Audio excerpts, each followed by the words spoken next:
Capítulo 4.2. Las firmas no fueron suficientes. Para el aniversario del colegio, nuestros hijos iban a presentar un número de danza. Ahí, en la entrada del colegio, coincidimos varias mamás y conversábamos hasta que iniciara la actuación. Entonces, entró por la puerta Carlota, una mamá del salón. Preguntó por la directora, ya que iba a presentar una queja contra un niño que había agredido a su hija. No pasó mucho tiempo y apareció Alma, con los ojos enardecidos, con ánimo de arrasar con todo lo que se le cruzara en su camino. Se pasó de largo sin saludar, y detrás de ella le pisaba los talones Lady, quien le suplicaba tranquilidad. Lady nos preguntó si habíamos visto a Alma, a lo que yo respondí: «Buenos días, Lady». Me miró y se dirigió rauda hacia el salón. Entonces vi el celular. Lo había silenciado, ya que iba a ver la actuación. Había un sinnúmero de mensajes en el chat de padres. El gallinero se había alborotado. La presidenta Alma narraba los hechos, como siempre, de manera exagerada, y condenaba el comportamiento del niño agresor. Amenazaba con desarmar el colegio para buscar justicia, maximizando la situación. Es que la señora Carlota, cuando entró al colegio, vio que Alfonso estaba peleando con Marco, de forma tal que le ensució el polo blanco. Inmediatamente le comunica a Alma, mamá de Marco y amiga de Carlota. Es entonces que Alma se apersona al colegio para ver lo sucedido, y estaba hecha un huracán, porque no era la primera vez que sucedía un altercado de ese tipo con el mismo niño. Su niño sufría una enfermedad en la sangre, y esta empeoraba con el temor y la tensión. La señora de la limpieza, Raquel, nos dijo que la señora Alma estaba tergiversando las cosas, y era ella la que requería con urgencia la consulta psicológica.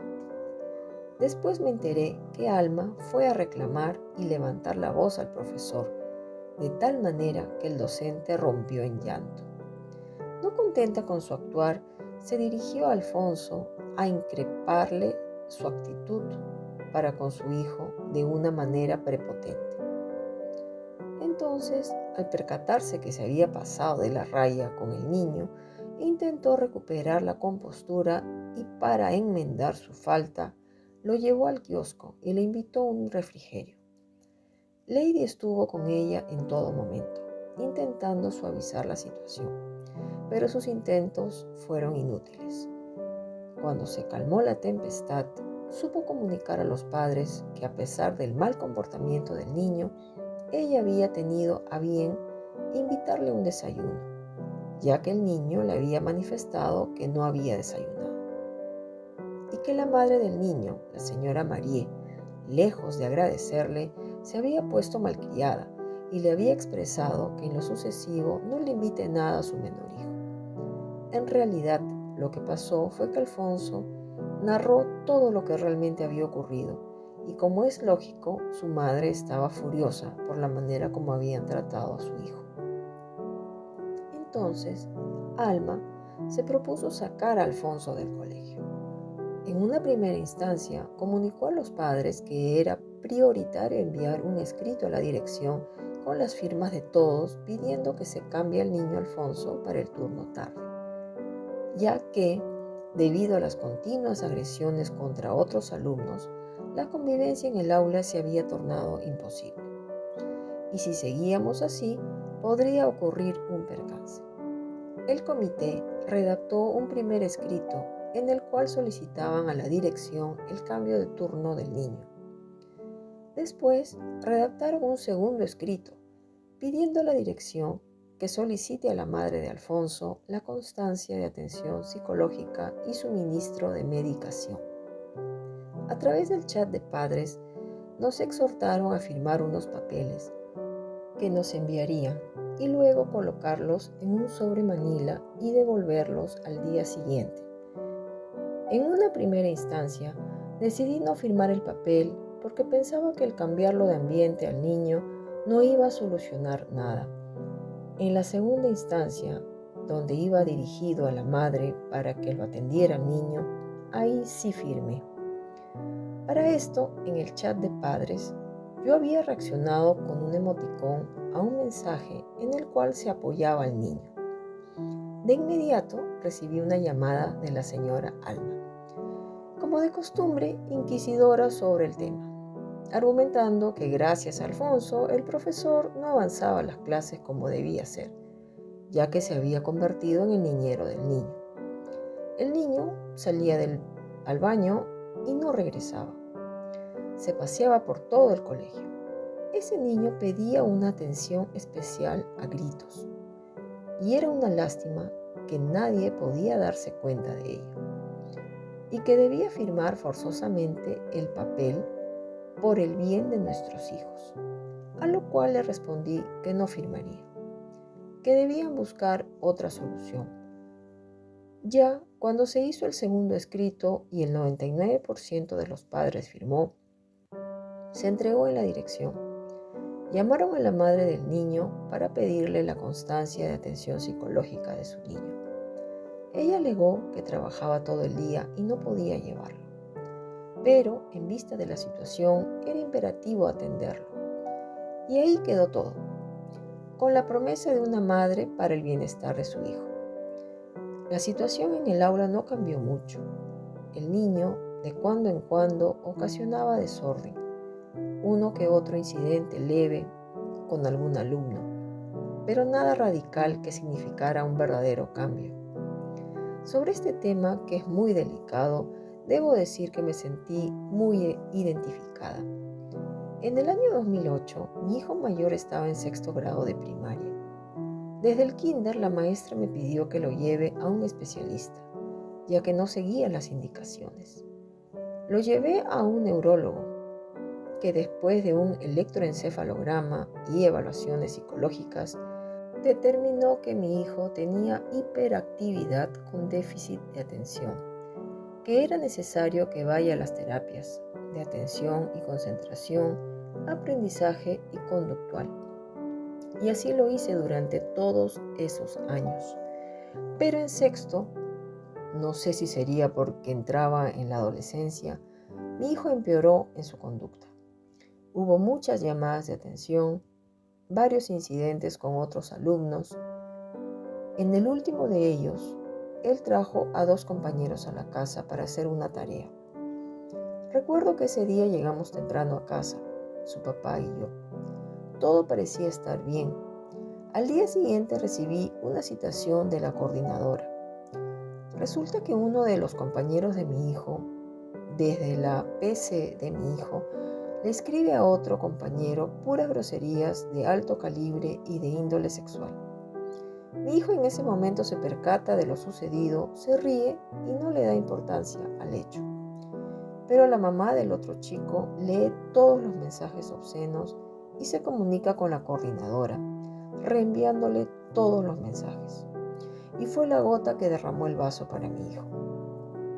Eso le valdría el cambio de colegio.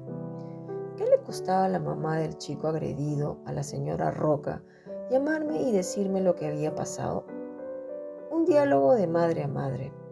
Fue por este motivo que no me digné a pedir una disculpa a la señora. Yo reconozco que mi hijo estaba en falta, porque era cómplice del hecho. Me habría disculpado a nombre de mi hijo, y tal vez otro hubiera sido el desenlace. Mi hijo, al ser arrancado de su escuela, de su segundo hogar, de la compañía de sus amigos, cayó en depresión. Tuve que llevarlo a más sesiones psicológicas. ¿Cuánto dolor me habría ahorrado la señora Roca con una llamada telefónica nada más? He sabido de otros casos parecidos al de mi hijo, donde la mamá del niño agredido fue al colegio y habló directamente con el niño agresor y se arregló el asunto. El niño agresor pidió las disculpas del caso y siempre que veía a la mamá del otro niño, La saludaba con mucho respeto. Pero yo no tuve la misma suerte. La señora Roca de frente fue a la coordinación y mandó al paredón a mi hijo. Y para mí es un hecho de mi vida que no puedo superar hasta el día de hoy. Buscar otro colegio fue un vía crucis. Cuando tienes un hijo que lo han retirado por mala conducta, te hacen firmar una carta de matrícula condicional para poder matricularlo. Y a la primera mala conducta debes retirar a tu hijo. De otra forma no procede la matrícula. Felizmente conseguí matrícula en un colegio donde no me exigían tanto. Pero volviendo al tema anterior, yo no iba a firmar un documento para que retiren al niño, así sea el turno de la tarde. Yo no iba a causar más dolor en esa familia, no como me lo causaron una vez a mi hijo y a mí. En esta ocasión yo no sería cómplice de un verdugo. Ahora, cuando cambiaron el escrito dirigiéndose a la madre, eso fue distinto. Ahí sí, porque verdaderamente ese niño requería una atención especial y urgente. Me enteré que cuando el niño se portaba muy mal, le daba clases virtuales el mismo profesor. Así ya no venía al colegio y los demás alumnos podían avanzar académicamente sin interrupciones. Sin embargo, solo se llegó a esas acciones, ni cambiarlo de turno, ni mucho menos de colegio. Tanto los niños como los padres debíamos de seguir soportando que se pierdan cosas en el aula, pleitos, incidentes y mil cosas más aún el próximo año. Yo había organizado mis tardes de esta manera. Almorzábamos juntos y después de dejar todo en orden en la cocina, me sentaba a tejer en la mesa de trabajo y mis hijos se sentaban en la misma mesa conmigo. Cuando terminaban de hacer la tarea, prendían sus PCs y jugaban videojuegos. Pero uno de esos días, Ramiro me cuenta que Mónica, su compañera, llevó un lápiz labial al colegio. Y en el recreo le propuso que se deje pintar los labios y a cambio le daba 2 soles. ¿Y tú qué le dijiste?, le pregunté. Le dije que si me daba 5 soles, sí lo hacía. Al escuchar su respuesta, tuve que disimular para ocultar una carcajada, aunque también sentí mucha indignación. Bueno, le expliqué que él es un hombrecito bien macho y que no puede estarse dejando pintar los labios, ni por 2 o 5 o 1.000.000 de soles, que eso no se hace, que en vez de eso debería estar buscando algún libro para leer. Y después de algunos días caí en el error de comentar la ocurrencia con la señora Alma. En una de esas llamadas que eran para pedir donaciones de todo tipo para las actividades. Pero lo comenté como una anécdota entre niños, sin malicia, sin odio, en fin, sin malos sentimientos. Terminó la llamada con esta señora y en cuestión de minutos vuelve a entrar otra llamada. Esta vez era Rocío, la mamá de Mónica, y me sorprendió. Me dijo de la A a la Z que cómo era posible que yo no haya tenido la suficiente confianza para hablar con ella de ese tema en vez de estarlo comentando con otras madres del salón, que su hija no tenía lápices de labios, que era imposible que su niña le haya propuesto tal cosa a mi hijo. Y por último, fue lo que la delató. Pero no le habrás dicho nada al profesor, ¿no?, me preguntó. Bueno, le expliqué que yo lo he tomado como una anécdota y que ya conversé con mis 2 hijos respecto al tema y que sería bueno que ella también lo hiciera con su hija. Llegó la primavera y con ella la celebración de los Juegos Florales. Este año repetiríamos el país que nos tocó el año pasado y utilizaríamos los mismos uniformes. Este año, además del fútbol de varones, también implementaron el fútbol de damas. Para el vóley hubo una niña que a la salida me preguntó si Estelita podía ir a entrenar a un parque cerca de su casa. Le dije que sí. Aquella tarde nos reunimos unas pocas niñas para que el abuelo de la niña las entrene. Ahí me encontré con Josie y Delia. Hablamos de todo un poco mientras duraba el entrenamiento. Me interesó mucho el colegio secundario donde Josie iba a matricular a su hija. A partir del tercer año también recibirían educación técnica, ya que contaban con 8 especialidades. Cada alumno elige la carrera. Al cabo de 2 años obtienen el grado de técnicos. Las clases se extenderían hasta las 4 de la tarde y el almuerzo también te lo podían dar en la cafetería por el módico precio de 8 soles. O si deseas lo podías llevar de tu casa. También hablamos sobre la chocolatada navideña, que con poco presupuesto se podían hacer grandes cosas. Todo era cuestión de comprar en los lugares correctos. Las Olimpiadas, como todos los años, fueron todo un éxito.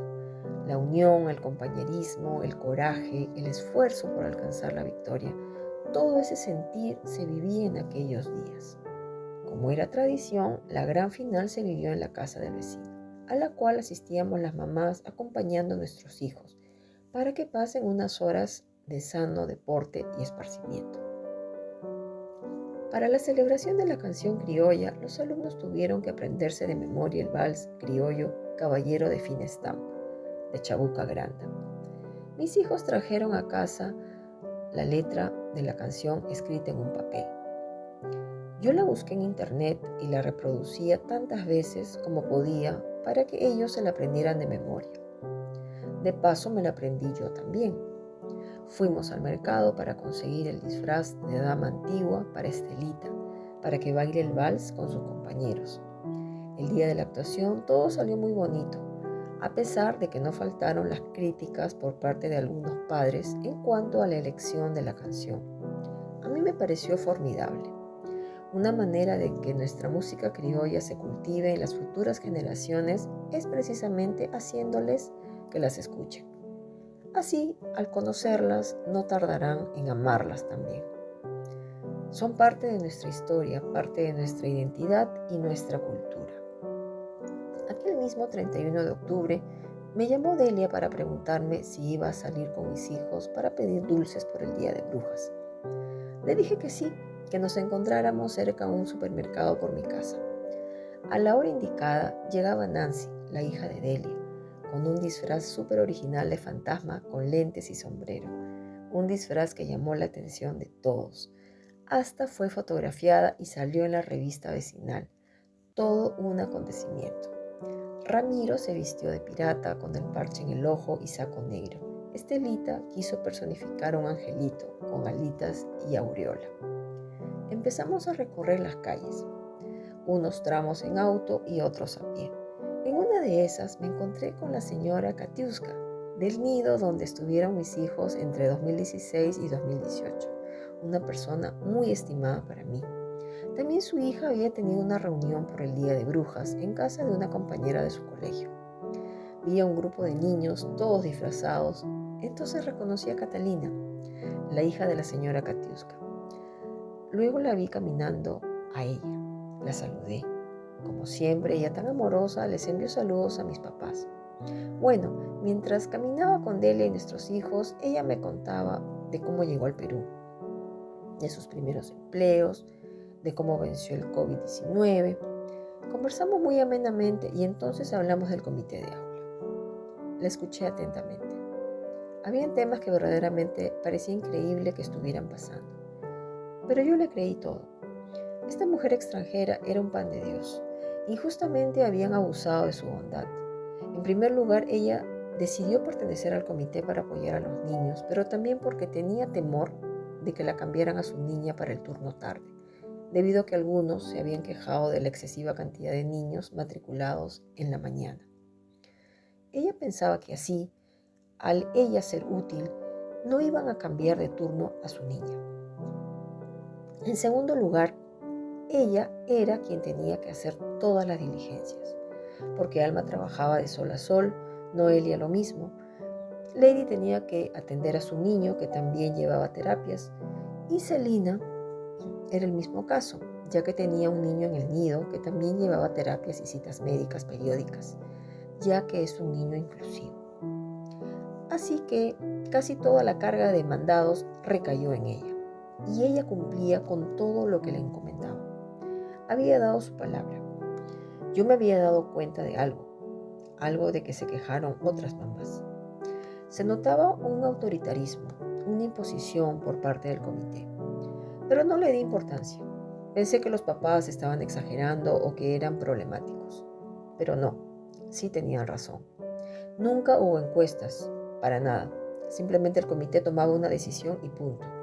Y la única vez que sí hicieron la consulta del caso, que fue para la despedida de sexto grado, lo argumentaron de tal manera que nosotros los padres tuvimos que aceptar. Bueno, ya oscurecía y era hora de que Delia y su hija Nancy fueran al paradero para tomar el bus que las llevara a casa. Todos habían recibido una gran cantidad de dulces, chupetines, chocolates, gomitas, marshmallows, toffees, caramelos, etc. Había sido un genial día de brujas y había podido conocer un poco más a Dana.